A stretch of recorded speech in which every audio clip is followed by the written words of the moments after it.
이 시간 함께 은혜 받으실 하나님의 말씀 에베소서 4장 1절로 16절까지 말씀입니다. 에베소서 4장 1절로 16절까지 말씀, 제가 말씀 봉독해 올리겠습니다. 그러므로 주 안에서 갇힌 내가 너희를 권하노니 너희가 부르심을 받은 일에 합당하게 행하여 모든 겸손과 온유로 하고 오래 참음으로 사랑 가운데서 서로 용납하고 평안에 매는 줄로 성령이 하나 되게 하신 것을 힘써 지키라. 몸이 하나요 성령도 한 분이시니 이와 같이 너희가 부르심의 한 소망 안에서 부르심을 받았느니라. 주도 한 분이시요 믿음도 하나요 세례도 하나요 하나님도 한 분이시니 곧 만유의 아버지이시라. 만유에 계시고 만유를 통일하시고 만유 가운데 계시도다. 우리 각 사람에게 그리스도의 선물의 분량대로 은혜를 주셨나니 그러므로 이르기를 그가 위로 올라가실 때에 사로잡혔던 자들을 사로잡으시고 사람들에게 선물을 주셨다 하였도다. 올라가셨다 하셨은즉 땅 아래 낮은 곳으로 내리셨던 것이 아니면 무엇이냐. 내리셨던 그가 곧 모든 하늘 위에 오르신 자니 이는 만물을 충만하게 하려 하심이라. 그가 어떤 사람은 사도로 어떤 사람은 선지자로 어떤 사람은 복음 전하는 자로 어떤 사람은 목사와 교사로 삼으셨으니 이는 성도를 온전하게 하여 봉사의 일을 하게 하며 그리스도의 몸을 세우려 하심이라. 우리가 다 하나님의 아들을 믿는 것과 아는 일에 하나가 되어 온전한 사람을 이루어 그리스도의 장성한 분량이 충만한 데까지 이르리니 이는 우리가 이제부터 어린아이가 되지 아니하여 사람의 속임수와 간사한 유혹에 빠져 온갖 교훈의 풍조에 밀려 요동하지 않게 하려 함이라. 오직 사랑 안에서 참된 것을 하여 범사에 그에게까지 자랄지라. 그는 머리니 곧 그리스도라. 그에게서 온 몸이 각 마디를 통하여 도움을 받음으로 연결되고 결합되어 각 지체의 분량대로 역사하여 그 몸을 자라게 하며 사랑 안에서 스스로 세우느니라. 아멘. 할렐루야. 아멘. 오늘로 거룩한 주일 예배 자리에 나오신 여러분을 환영하고 축복합니다. 아멘. 오늘 에베소서 말씀 7번째 시간입니다. 오늘도 이 말씀을 통해서 함께 은혜를 나누길 소망합니다. 오늘 본문의 말씀의 내용은 이 편지의 수신자인 에베소 성도들을 향한 바울의 권면이라고 할 수 있습니다. 그 본문에서 오늘 핵심적인 주제는 1절에서 말하고 있듯이 부르심에 합당한, 부르심 받은 일에 합당하게 행하라는 것이라고 할 수 있습니다. 그래서 오늘 본문의 말씀은 크게 두 부분으로 나눠볼 수 있는데 1절에서부터 6절에서는 그리스도 안에서 통일성에 대해서 말해주고 있습니다. 그리고 7절에서부터 16절에서는 각 사람에게 주신 은혜의 다양성에 대해서 말해주고 있다고 할 수 있습니다. 이제 본문의 내용을 좀 더 깊이 살펴봄으로 함께 은혜를 나누길 소망합니다. 먼저 1절에서부터 6절 말씀을 봅니다. 1절에서부터 6절 말씀에서는 이 그리스도 안에서 하나 되게 하신 것, 즉 그리스도 안에서의 통일성에 대해서 말해주고 있습니다. 먼저 1절 말씀을 봅니다. 1절 말씀 또 같이 읽습니다. 시작. 그러므로 주 안에서 갇힌 내가 너희를 권하노니 너희가 부르심을 받은 일에 합당하게 행하여.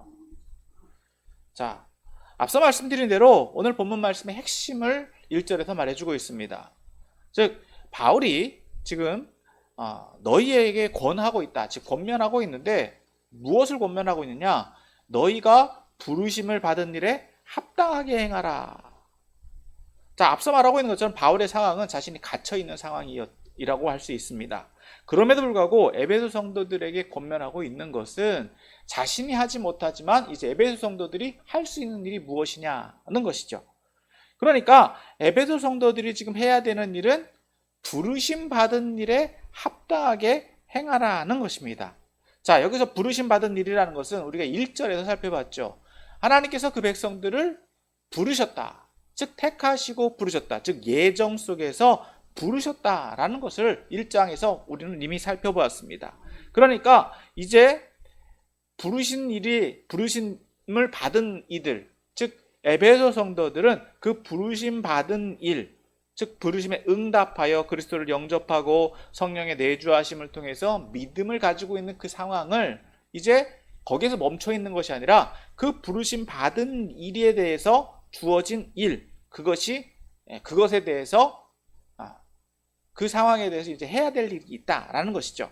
그러니까 부르심에 합당한 행위가 이제 따라가야 된다라고 하는 것입니다. 즉 부르셨다라고 하는 것은 하나님의 주권입니다. 우리가 택함 받은 것은 하나님의 주권 속에서, 하나님의 강력한 주권 속에서 우리가 하나님께서 우리를 부르셨고 우리를 택해 주셨습니다. 그것은 이미 오래전서부터 예정된 일이다라고 하는 것이죠. 그러면 부르심 받은, 택함 받은 우리들, 부름에 받으냐해서 나온 우리들이 이제 그냥 아무것도 하지 않아도 되느냐? 그렇지 않다는 것입니다.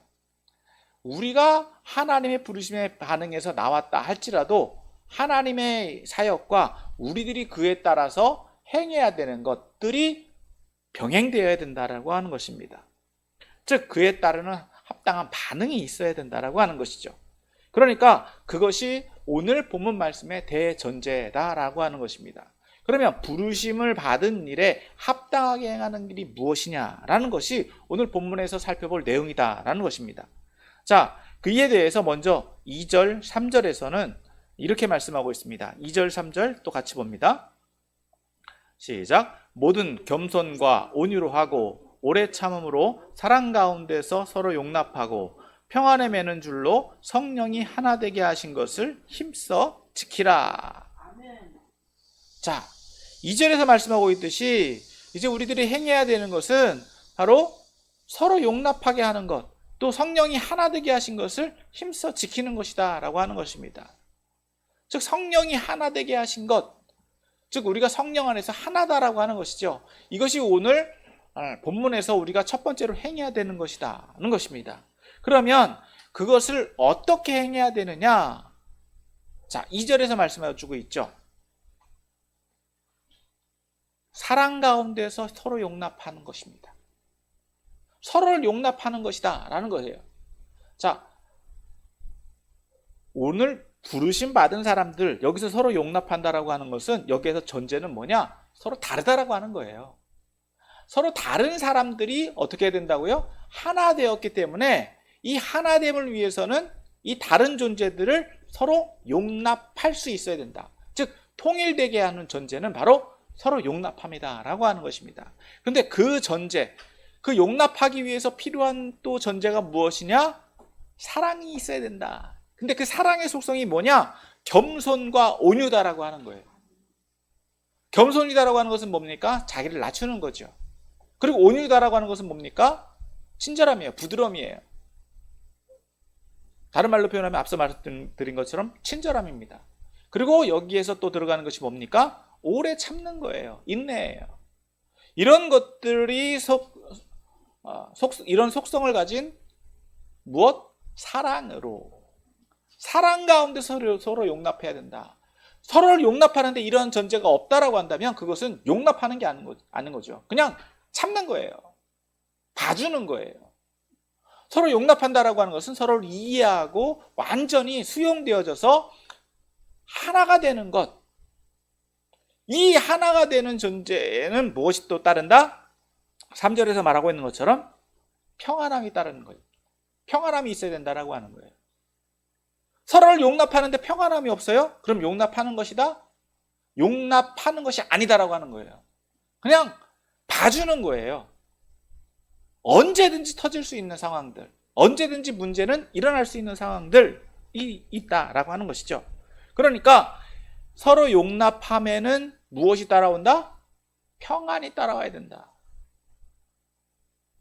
자, 다시 말씀드리면 여기에서 전제는 단지 어떤 성령이 하나 되게 하신 것들, 이것이 의미하는 게 뭐냐? 바로 어떤 사회적 집단이 그냥 서로 마음이 맞아서 서로 그냥 어떤 뜻을 같이 하는 것, 거기에 머물러 있는 것이 아니라 여기서 말하는 거 하는 것은 성령의 인도하심을 받아서 하나 되는 것이다라고 하는 거예요. 다른 말로 표현하면 내가 사는 것이 아니라 누가 사는 것이다? 성령이 사는 것이다라고 하는 거예요. 우리가 예수님을 영접하고 믿는다라고 하는 것은 내가 사는 것이 아니라 이제 누가 사는 것이다? 성령, 내가 사는 것이다. 예수님께서 사는 것이다. 성령께서 사시는 것이다 라는 겁니다. 그래서 성령에 의해서 하나가 되는 통일성이다라고 하는 것입니다. 그래서 우리 안에는 무엇이 있어야 된다? 하나 될 때 평안이 있어야 된다라고 하는 거예요. 평안이 없는 하나는요, 그건 하나가 아니에요. 하나 된 것처럼 보이는 가장된 평화예요. 그러니까 이 평안과 부르심에 합당한 삶에는 무엇이 따라와야 된다? 평안, 즉 화목함이 전제가 되어야 된다. 그럴 때에 우리가 그것이 진정한 하나됨이다 라고 하는 거예요. 그런데 이것을 어떻게 해야 된다고요? 힘써 지켜야 된다라고 말씀하고 있습니다.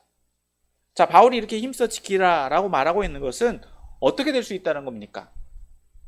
언제든지 이것이 깨질 수 있다라고 하는 거예요. 무엇이 전제가 되지 않을 때? 성령이 전제가 되지 않을 때 이것은 깨질 수 있다. 그러니까 추구해야 되는 것은 뭐냐? 우리가 성령 안에 거해야 되고 성령으로 하나 되기 위해서 힘써야 되고, 또 그러기 위해서는 우리가 어디 안에 무엇을 인정해야 된다고요? 우리 안에 무엇이 있어야 된다고요? 사랑이 있어야 된다라고 합니다. 사랑이 없는 성령은 있을 수도 없고요. 성령 없는 사랑은 있을 수 없어요. 성령 받은 사람들은 사랑이 넘칩니다.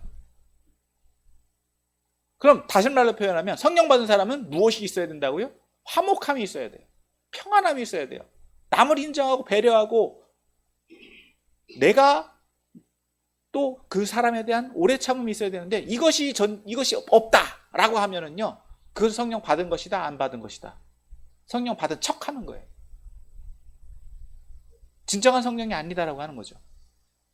그러니까 이것은 언제든지 훼손될 수 있고 언제든지 파괴될 수 있는 것이기 때문에 그것을 힘써 지켜야 된다라고 지금 바울은 이야기하고 있는 것입니다. 자, 그래서 그것을 이러한 하나됨을 유지하는 것, 다시 말해서 이 하나됨을 유지한다라고 하는 것은 무엇을 또 의미하느냐? 조금 더 우리가 살펴보겠지만 교회됨을 의미한다라고 하는 거예요. 즉 하나가 되었다라고 하는, 그리스도를 중심으로 하나 되었다라고 하는 것은 내가 교회로서 하나 되었다, 교회의 몸으로서, 교회의 일원으로서, 교회 공동체로서 그것을 유지하도록 우리가 힘써야 된다라고 하는 것입니다. 자, 그러면 이 하나됨이 의미하는 것, 하나됨이 어떻게 이루어지느냐? 4절에서 6절에서 말씀해 주고 있죠. 4절에서 6절. 자, 먼저 4절 말씀 봅니다. 4절 같이 읽습니다. 시작. 몸이 하나요 성령도 한 분이시니 이와 같이 너희가 부르심의 한 소망 안에서 부르심을 받았느니라. 자, 4절에서는 누구를 이야기합니까? 성령을 이야기합니다. 그러니까 부르신 이는 누구시다? 성령이 부르셨어요. 그러면 우리는 그 부르심에 반응해서 나왔고 그 부르심을 통해서 우리 안에 무엇이 있다고요? 소망이 있습니다. 그러니까 부르신다라고, 나를 택하시고 부르신 이는 누구다? 성령이시다. 우리가 예수님을 믿는다라고 하는 것, 누구의 역사가 아니면 안 된다? 성령의 역사가 아니면 안 된다라고 하는 거예요. 성령의 내주하심과 성령의 인도하심이 없으면 우리가 예수를 믿지 못해요. 그럼 우리는 누구를 믿느냐? 믿는 과정은 무엇이냐? 5절에서 말씀하고 있습니다. 5절 또 봅니다. 같이 읽습니다. 시작. 주도 한 분이시요 믿음도 하나요 세례도 하나요. 즉 우리는 무엇을 믿는다? 예수 그리스도를 믿는다라고 하는 거예요. 예수 그리스도를 믿는 믿음, 그것으로 우리가 어떻게 된다고요? 하나가 된다라고 하는 거예요. 그래서 그 믿는 믿음의 표현을 무엇으로 했다?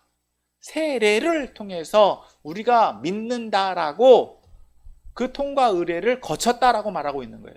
그러니까 우리가 예수를 믿는 사람들, 우리가 성도다라고 하는 것은 무엇을 통과한다?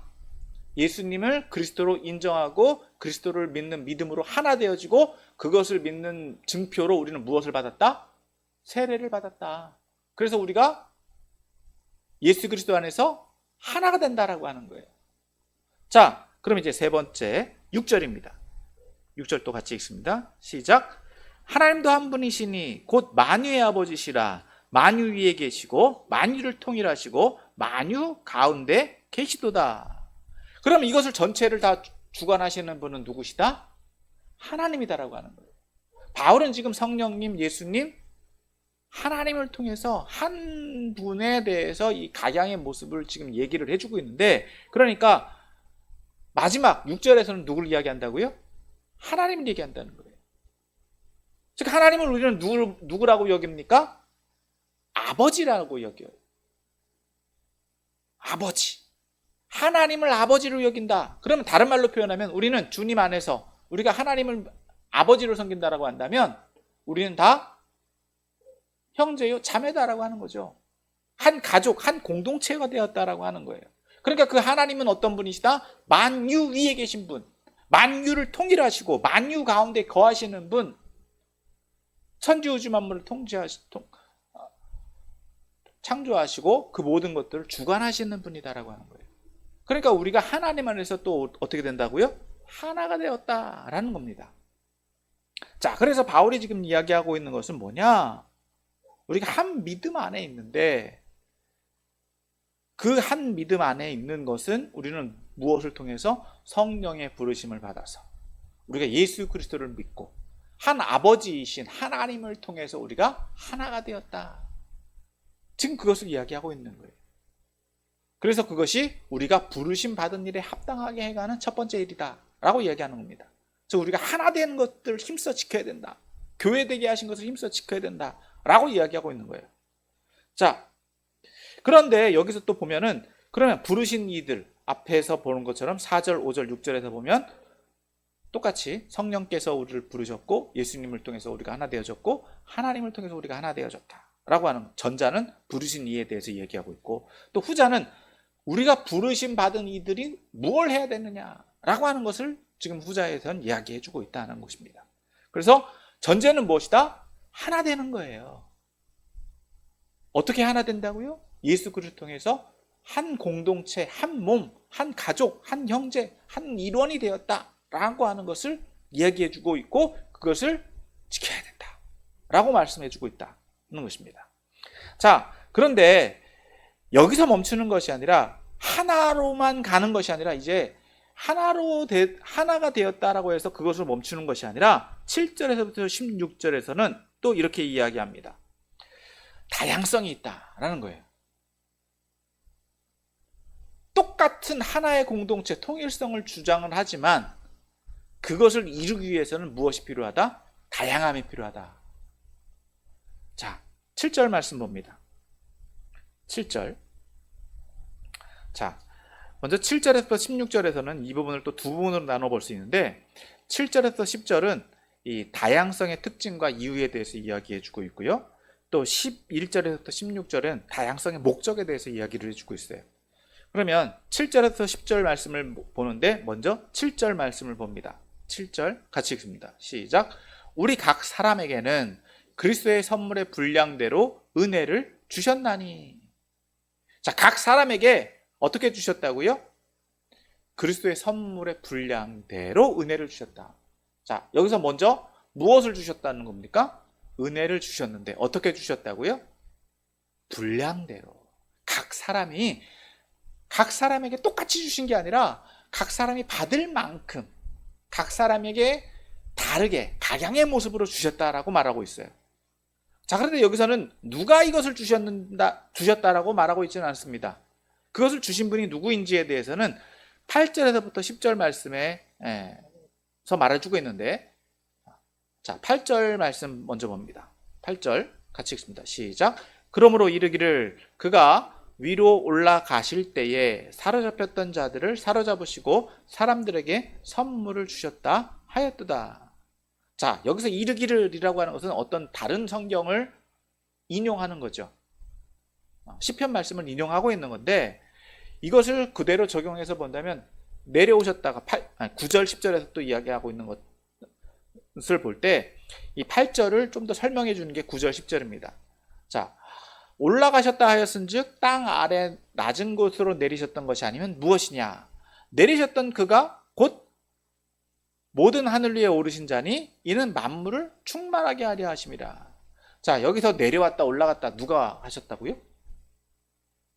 내려오신 분과 올라가신 분을 이야기하고 있는 것은 누구를 이야기하느냐? 예수님을 얘기하는 거예요. 바울은 지금 1장에서 예수님이 이 땅 가운데 오신 것을 이야기했고, 그 예수님에게 하나님께서는 모든 권세와 모든 것들을 주관하는 것들을 주셨다라고 하는 것 전제를 다 설명했어요. 그러니까 지금 여기에서 또 동일하게 또 설명하고 있는 것, 간략하게 이야기하고 있는 것은 바로 예수님을 설명하는 것이다 라고 하는 것을 알 수 있습니다. 그러니까 그리스도의 선물의 분량대로 은혜를 주신 분은 누구다? 7절에서 얘기하고 있는 이분은 누구냐? 예수님이다 라고 하는 것을 8절, 9절, 10절에서 또 설명을 해주고 있다라고 하는 거예요. 그러니까 선물을 주신 분은 누구다? 예수님이다라고 하는 거예요.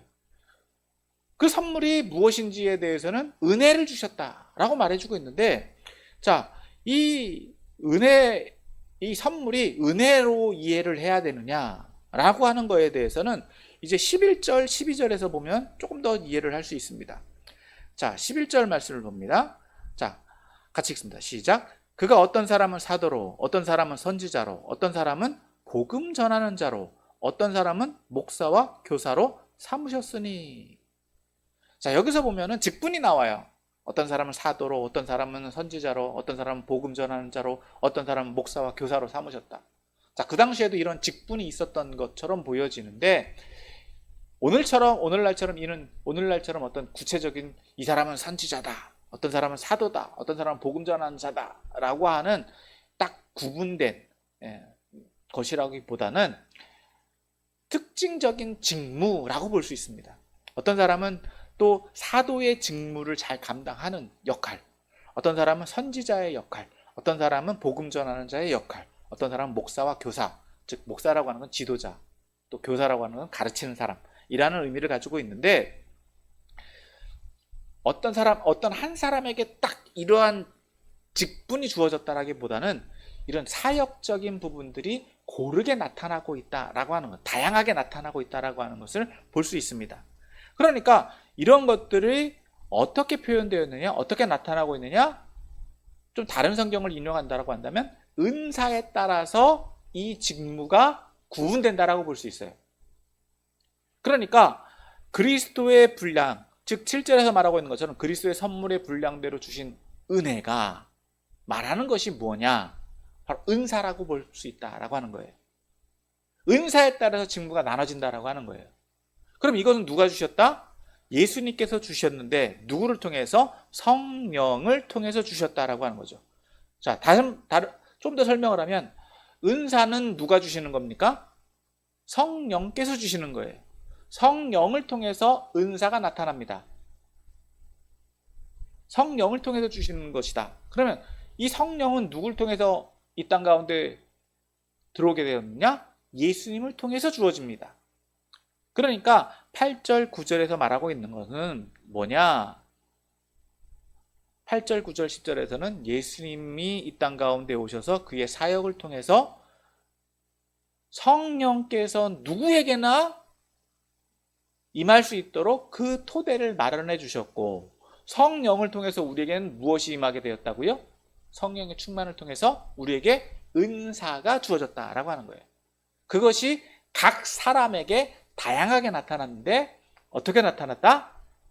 각 사람의 선물의 분량대로 주어졌다. 자, 분량대로 주어졌다라고 하는 것은 내가 선택할 수 있는 것이다, 선택할 수 없는 것이다. 선택할 수 없는 거죠. 그러니까 누구 마음대로 해요? 주신 분 마음대로, 성령님 마음대로 해요. 성령께서 각양의 모습으로 각 사람에게 이러한 은사를 부어주셔서 각 사람에게 이러한 은사, 다양한 은사들이 나타났다. 내가 이런 은사 받고 싶다, 뭐 요구할 수는 있습니다. 그런데 주시는 분이 주셔야지 받는 거라는 거예요. 그러니까 각 사람에게 이러한 은사들이 다양하게 나타났다. 다 똑같은 은사를 받을 수는 없다라고 하는 거예요. 자, 그것에 대해서 지금 말해주고 있는 것이고요. 그러면 이것을 왜 주셨느냐는 거예요. 왜? 그것에 대해서 이제 11절에서 16절에서 보면 설명해주고 있습니다. 자, 11절에서는 이 은혜를 다양하게 주신 예를 들어서 설명해줬고요. 자, 그것에 대한 설명은 12절에서 말씀해주고 있습니다. 12절 같이 읽습니다. 시작. 이는 성도를 온전하게 하여 봉사의 일을 하게 하며 그리스도의 몸을 세우려 하심이라. 무슨 말이냐? 다양하게 주신 것은 결과적으로 뭘 하기 위해서? 하나 되게 하기 위해서다라고 하는 거예요. 그 이전에 해야 전제가 또 뭐냐? 성도를 온전하게 한다라고 하는 거예요. 은사를 받은 사람들은 어떤 존재가 된다? 온전한 존재가 된다라고 하는 거예요. 그럼 은사를 받기 전에는 온전하다, 온전하지 않다? 온전하지 않다는 거예요. 뭔가 부족하다라고 하는 거예요. 뭔가 결핍이 있다라고 하는 거예요. 그러니까 은사를 받음으로 통해서 내가 온전해지는 겁니다. 성도로서 맡겨진 부르심에 합당한 일을 할 수 있는 온전한 존재가 되는데, 그것은 무엇을 위해서? 봉사의 일을 하기 위해서, 서로 돕는 존재가 되기 위해서다라고 하는 거예요. 내가 이런 은사를 받았으니까 내가 이런 은사를 받은 능력자다 자랑하기 위해서가 아니라, 봉사라고 하는 건 뭡니까? 남을 위해서 하는 거예요. 누군가를 돕기 위해서 하는 거다라고 하는 거예요. 그래서 결과적으로 무엇을 이룬다고요? 그리스도의 몸을 이룬다. 여기서 그리스도의 몸을 이룬다라고, 몸을 세운다라고 하는 것은 뭘 의미합니까? 교회를 의미하는 거예요. 그리스도의 몸은 교회를 의미하는 것이니까 교회를 세우기 위해서 쓰인다라고 하는 겁니다. 자, 다양한 직분과 다양한 은사, 다양한 직무를 통해서 결과적으로 이루고자 하는 것은 뭐라고요? 교회를 세우기 위함이다. 그러니까 하나 되게 하신 교회의 목적은 어디 있다고요? 교회가 추구해야 되는 목표는 하나 되는 거예요. 그럼 교회가 하나 되기 위해서는 무엇이 또 필요하다? 다양한 은사가 필요하다라고 하는 거예요. 각양의 모습들로. 그래서 서로 자랑하는 게 아니라 어떻게 한다고요? 서로 도와가야 된다라고 하는 거예요. 서로 부족한 부분들, 서로 잘하는 부분들이 있어요. 잘하는 부분들도 있지만 부족한 부분들도 있어요. 그래서 결국은 어떻게 된다고요? 한 몸을 이루는 거예요. 하나가 되는 거예요. 결과적으로는. 그런데 그러기 위해서 추구해야 되는 게 뭐다? 이제 13절. 보다 더 구체적으로 그리스도의 몸을 세우는 이유, 세우는 방법을 설명해 주고 있는데, 자, 13절 같이 읽습니다. 시작. 우리가 다 하나님의 아들을 믿는 것과 아는 일에 하나가 되어 온전한 사람을 이루어 그리스도의 장성한 분량이 충만한 데까지 이르리니. 자, 여기서 추구하는 것은 뭡니까? 하나 되는데, 이 하나 됨을 위해서 전제가 되는 게 뭐라고요? 하나님의 아들을 믿는 것과 아는 일에 하나가 되어야 된다. 그러니까 교회의 목적은 어디 있다고요? 하나님의 아들을 믿는 것과 하나님의 아는 일에 하나가 되는 데 있다는 거예요. 즉 예수 그리스도, 하나님의 아들이신 예수 그리스도를 믿는 것과 아는 일에 하나가 되는 게 교회가 해야 되는 일이다라고 하는 겁니다. 결과적으로 그래서 무엇을 이루기를 원한다고요? 온전한 사람을 이루는 것이다. 앞서 말씀드렸죠. 12절에서 똑같이 얘기하고 있어요. 성도를 온전하게 하기 위해서는 무엇이 필요하다? 은사가 필요하고, 또 동일하게 하나가 되는 것도 무엇을 이루기 위해서? 온전한 사람을 이루기 위해서다라고 하는 거예요. 즉 사람됨, 우리가 온전한 사람이 되기 위해서 필요한 것이 뭐냐? 즉 온전한 사람이 된다라고 하는 것은 뭐냐? 우리의 목적, 우리가 존재 의미, 사람의 존재 의미가 바로 하나님의 아들을 믿는 것과 아는 일에 하나가 되는 거다라고 하는 겁니다. 그래서 어디까지 가야 된다고요? 그리스도의 장성한 분량이 충만한 데까지. 이게 뭐냐? 그리스도의 장성한 분량이라고 하는 것은 그리스도가 완성된 모습까지 가야 된다라고 하는 거예요. 예수님의 완성된 모습까지 자라가야 된다라고 하는 겁니다. 충만한 데까지 가야 된다. 그냥 예수님 닮은 척만 하는 게 아니라 예수님이 완성된 모습까지 가야 된다라고 하는 거예요. 그러면 그렇게 하기 위해서 필요한 게 뭐냐? 14절입니다. 14절 같이 읽습니다. 시작. 이는 우리가 이제부터 어린아이가 되지 아니하여 사람의 속임수와 간사한 유혹에 빠져 온갖 교훈의 풍조에 밀려 요동하지 않게 하려 함이라. 굉장히 중요한 말씀이에요. 온전한 사람이 된다라고 하는 건 뭐냐? 어린아이에서 머물러 있어서는 안 된다라고 하는 겁니다.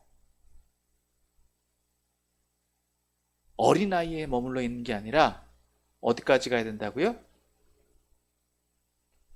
어린아이들은요, 어떤 존재일 수밖에 없다는 겁니까? 속을 수 있다. 근데 무엇에 속는다고요? 사람의 속임수에 속고 간사한 유혹에 빠지고 온갖 교훈의 풍조에 빠져서 요동할 수 있는 존재다. 그러니까 거기에 휘둘리지 않도록 하기 위해서는 우리가 하나님의 아들을 믿는 것과 아는 일에 하나가 돼야 되고 그리스도의 완성된 모습에 이르기까지 가야 된다라고 하는 거예요. 그러기 전에는요, 앞서 말한 것처럼 계속 흔들릴 수밖에 없다는 거예요. 요동칠 수밖에 없다라고 하는 거예요. 앞서 말씀드렸죠. 평안에 매는 줄, 성령이 하나 되게 하신 것을 힘써 지켜야 되는데 이 지키는 것이 쉽다 어렵다. 어렵게 느껴지는 건 뭐냐? 어린아이다라고 하는 거예요. 그러니까 이 어린아이에서 머물러 있어야 된다? 성장해야 된다. 성장해야 된다라고 하는 거예요. 그게 우리가 추구해야 되는 목적이다라고 하는 거예요. 목표다라고 하는 거예요. 그래서 동일하게 똑같이 얘기합니다. 15절입니다. 15절 계속 반복적인 이야기인데 같이 읽습니다. 시작. 오직 사랑 안에서 참된 것을 하여 범사에 그에게까지 자랄지라. 그는 머리니 곧 그리스도라. 앞서 말한 것 3절의 말씀을 동일하게 또 반복하고 있는 거예요. 모든 것들을 요약해 주고 있는 거죠. 우리가 추구해야 되는 건 뭐라고요? 사랑 안에 있어야 된다. 그래서 참된 것을 행해야 된다. 즉 하나님의 아들을 아는 것과 믿는 것, 그리고 그에 따라서 행해야 되는 모든 희생과 헌신, 이런 것들을 하고 모든 부분에 있어서 누구에게까지 자라가야 된다? 예수님에게까지 자라가야 된다. 그래서 예수님이 뭐다라고요? 머리다, 머리. 예수님이 머리. 예수님을 닮아가야 된다. 완전히 똑같아져야 된다라고 하는 거예요. 닮는 게 아니라 그냥 형식적인 외형만 닮는 게 아니라 그 속까지 똑같아져야 된다라고 하는 거예요. 그렇게 될 때 궁극적으로 추구해야 되는 건 뭐냐? 16절입니다. 16절 같이 읽습니다. 시작. 그에게서 온 몸이 각 마디를 통하여 도움을 받음으로 연결되고 결합되어 각 지체의 분량대로 역사하여 그 몸을 자라게 하며 사랑 안에서 스스로 세우느니라. 자, 예수님이 머리시니까 몸은 뭐라고요? 그 몸이 있다라고 하는 거죠. 몸은 우리죠. 우리라고 얘기할 수 있어요. 그래서 각 마디, 각 지체들이 어떻게 된다고요? 서로 도와요. 앞서 말씀드렸죠. 각양의 은사들을 통해서 서로를 도와줘야 돼요. 그러면 서로를 도우면 어떻게 됩니까? 서로 연결되어지는 거죠. 뭘 위해서? 몸을 이루기 위해서. 그리고 연결되어지고 결합되어져서 가는데 각 지체의 분량대로 각양의 몸이 맡은 일들을 잘 감당하고 최선을 다하기 시작하면 어떻게 됩니까? 몸은 잘하게 돼 있어요. 잘할 수밖에 없는 거예요. 그래서 어떻게 된다고요? 스스로 성장이 되죠. 그러니까 각자의 직분에 맡겨진 일들을 누가 막 시켜서 하는 일이 아니라 자기가 스스로 그 일들을 잘 감당하기 시작하면 교회는 성장할 수밖에 없다라고 하는 거예요. 몸이 성장할 수밖에 없다라고 하는 거예요. 그리고 거기에 전제는 뭐가 있다고요? 사랑이 전제가 되어 있으니까 사랑 안에서 세워져 갈 수밖에 없다라고 하는 거예요. 그게 건강한 교회라는 거예요. 그러니까 교회가 막 성장하기 위해서 애를 쓰지 않아도 각자의 내가 맡겨진 직분, 내가 뭘 해야 되는지 어떤 직분인지를 내가 알면 어떻게 된다고요? 그냥 저절로 성장해 된다고. 저절로. 자, 이것을 조금 더 우리에게 적용해 보기를 원합니다. 오늘 본문에서 말하고 있는 것, 즉 부르심 받은 일에 합당하게 행하는 게 뭐냐라고 하는 거예요.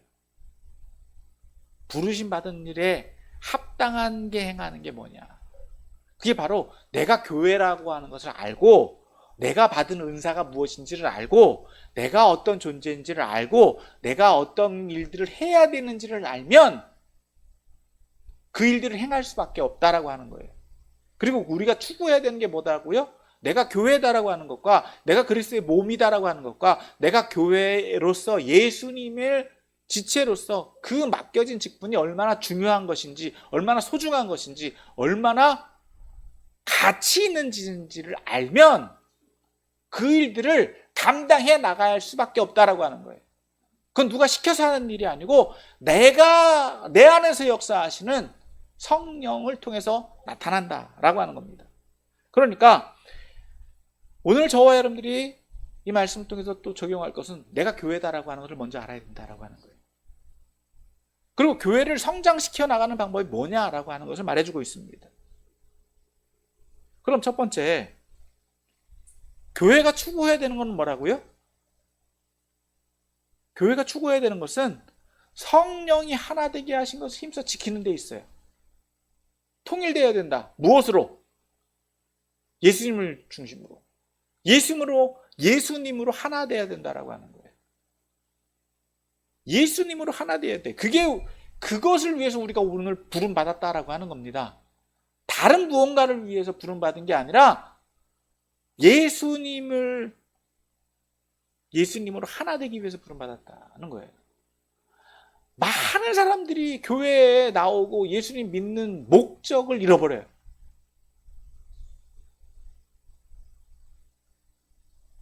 왜 교회에 나오느냐? 자기 문제 해결을 위해서 나와요. 자기 목표를 위해서 나와요. 자기 어떤 의지를 위해서 나와요. 그건 자기 의지예요. 여러분, 그거는요, 자기가 신을 만드는 거예요. 예수님을 그렇게 섬길 수 있어요. 네. 세상에는요, 두 종류의 신이 존재합니다. 뭐냐? 자연적으로 처음부터 스스로 존재하고 계신 신, 즉 하나님, 그리고 사람이 만든 신이 있어요. 사람이 만든 신, 자기가 믿고 싶어서 믿는 신이 있어요.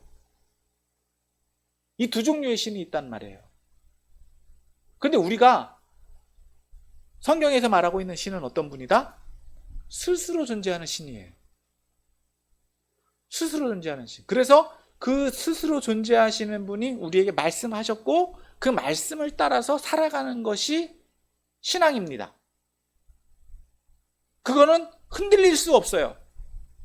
변할 수도 없어요. 변해서도 안 돼요. 그런데 이와 반대로 사람이 만든 신이 있어요. 자기가 믿고 싶은 대로 믿고 자기의 필요를 따라서 믿고 자기의 문제를 위해서 믿어요. 그리고 문제가 해결되면 어떻게 된다고요? 필요가 없어져요. 그러면 어떨 수 있다는 거예요? 그것은 신앙이 변한다, 변하지 않는다. 변하죠. 그것은 신앙이라고 할 수 있다, 없다. 말로는 할 수 있어요. 그런데 그것을 정말 온전한 신앙이라고 할 수 있느냐? 그럴 수는 없다는 거예요. 오늘 저와 여러분들이 오늘 바울이 지금 표현하고 있는 것처럼 우리가 부르심을 받았다라고 하는 것은 누가 택했다라고 하는 거예요? 하나님께서 나를 택하셨다라고 하는 거예요. 내가 택한 게 아니에요. 내가 믿고 싶어서 믿는 게 아니에요. 하나님께서 우리를 부르셨기 때문에 우리는 그 부르심에 반응했기 때문에 우리는 하나님 스스로 존재하시는 분의 택함을 받은 사람들이다라고 하는 거예요. 엄청난 차이입니다. 내가 믿고 싶어서 믿는다? 그 하나님은 언제든지 포기할 수 있어요. 그 하나님은 언제든지 버릴 수 있어요. 여러분, 그런데 오늘 본문에서는요, 그렇지 않다라고 하는 거예요. 그래서 그 하나님을 온전히 믿는 믿음이 우리가 지켜야 될 믿음이다라고 하는 거예요. 그러기 위해서 누굴 통해서? 성령께서 역사하셨고요. 예수님을 믿는 믿음이 있었고요. 그래서 그분은 어떤 분이다? 하나님이다라고 지금 말해주고 있는 거예요. 그 믿음이 변해서는 변할 수 있다 없다? 변할 수 없는 거예요. 그러기 위해서 우리에게 주어지는 것은 뭐다? 성령의 내주, 역사, 교통하심이 있다라고 한다면 우리 안에 무엇이 있다? 평안이 있다라고 하는 거예요. 사랑이 있다라고 하는 거예요. 그것은 누가 주는 게 아닙니다. 내 안에서 막 만들어지는 게 아니에요.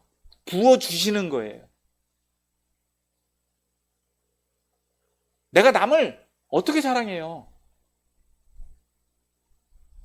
그런데 하나님께서 나에게 성령을 통해서 사랑하게 하시더라.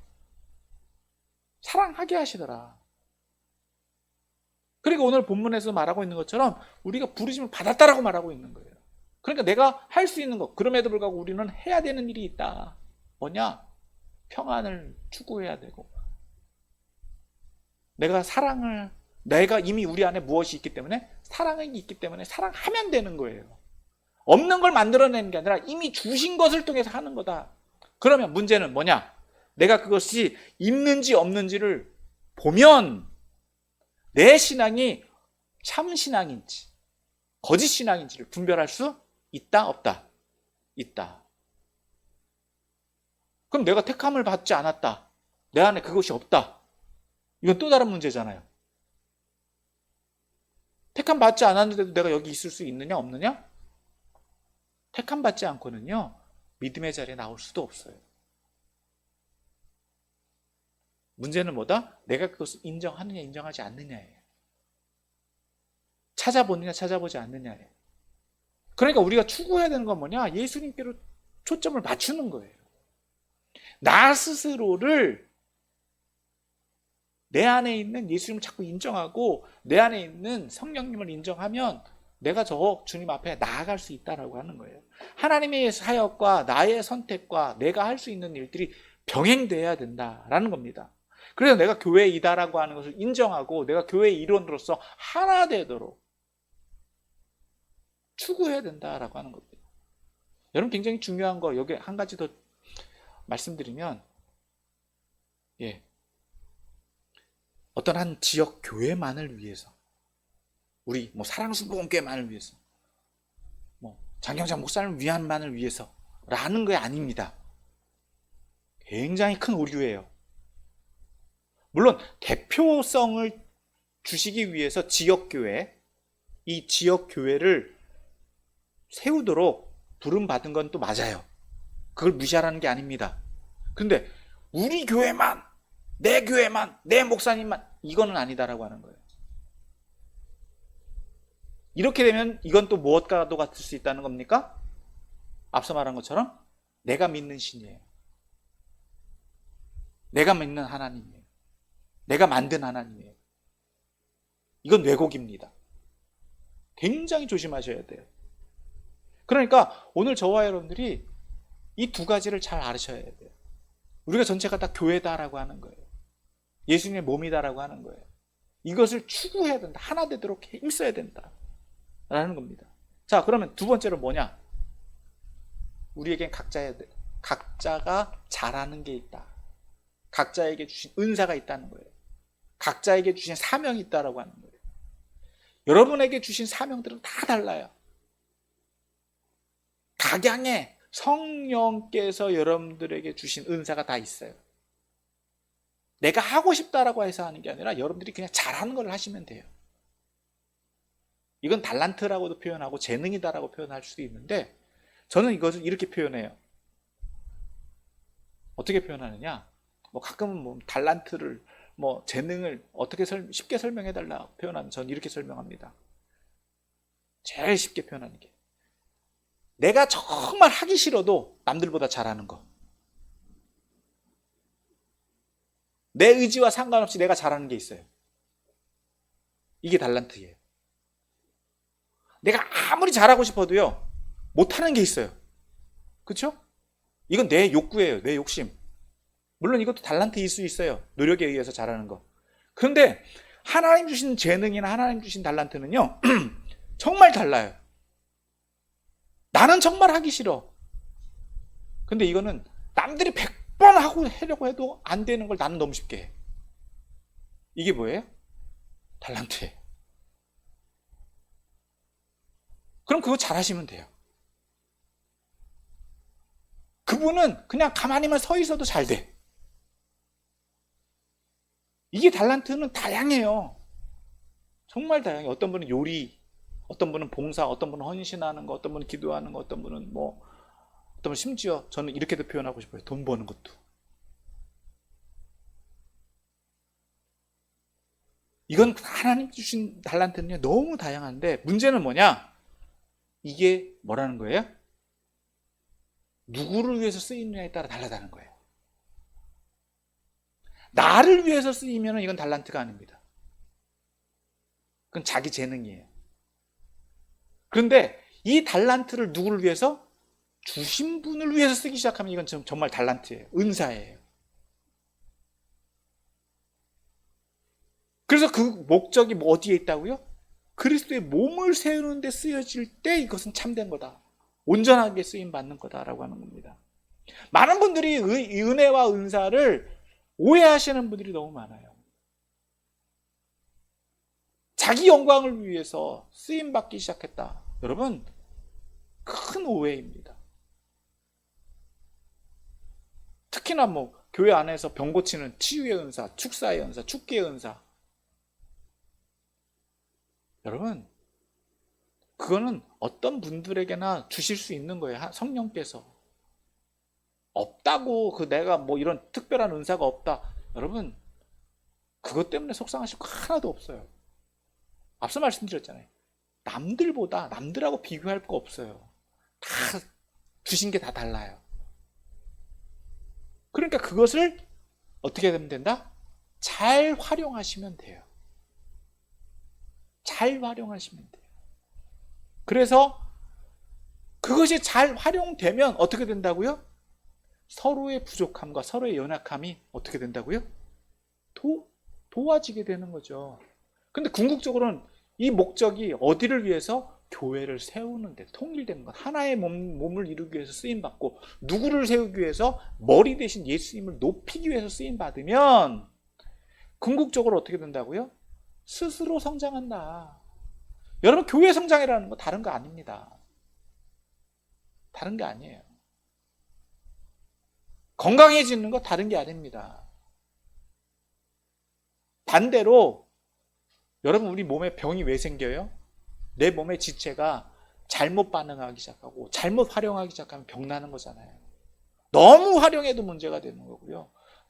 적절하게 서로 보조를 맞춰서 활용할 때 몸은 건강을 유지를 해요. 이처럼 교회도 마찬가지다라고 하는 거예요. 예수님의 뜻을 따라서 예수님이 맡겨진 직분을 잘 활용하기 시작하면 교회는 스스로 성장합니다. 스스로 세워져 가요. 그러니까 저는 안타까운 건 뭐냐? 교회가 막 성장하기 위해서 아둥바둥 하기 시작한다? 저는 그러지 않았으면 좋겠다는 거예요. 왜? 성령께서 역사하십니다. 우리는 나에게 주신 사명만 잘 감당하면 돼요. 그리고 그것을 위해서 최선을 다하면 돼요.